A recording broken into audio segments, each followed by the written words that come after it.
Hey all, welcome back to my channel Higher Ready. In today's video, we are going to see about conditional statements in Python.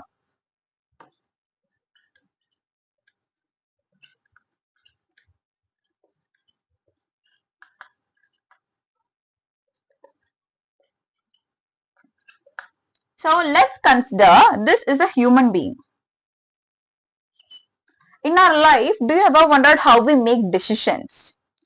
For making any decisions, our brain will be supportive.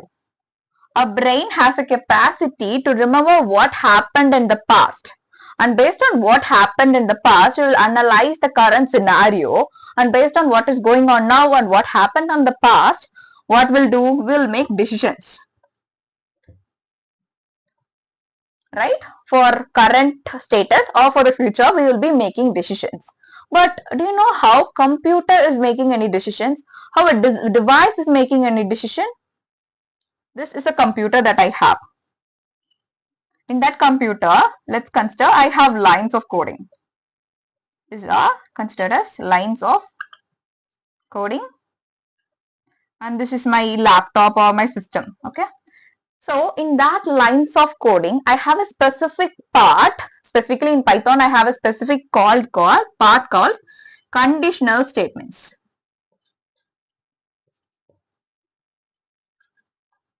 Which is used for making a decision. So in our websites that we use, it might be a normal website that you log into, maybe a e-commerce website or something. You log into a website for the first time with your contact number or your mail ID.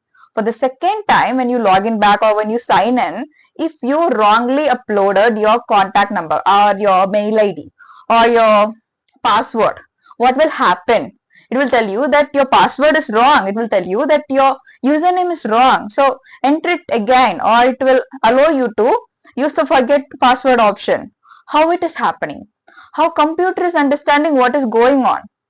How a computer knows the data that you entered right now is wrong and it is not as same as what you entered on the past. How it is happening? Because the computer has a memory.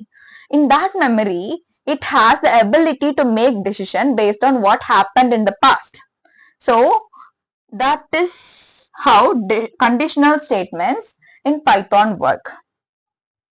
Generally, this is how a structure of conditional statement will look like.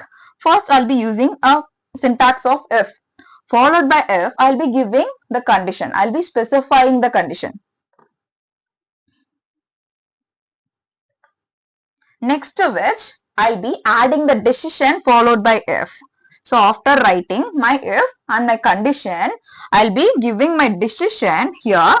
I'll be giving my decision, or I'll be giving what I need to do on the next step.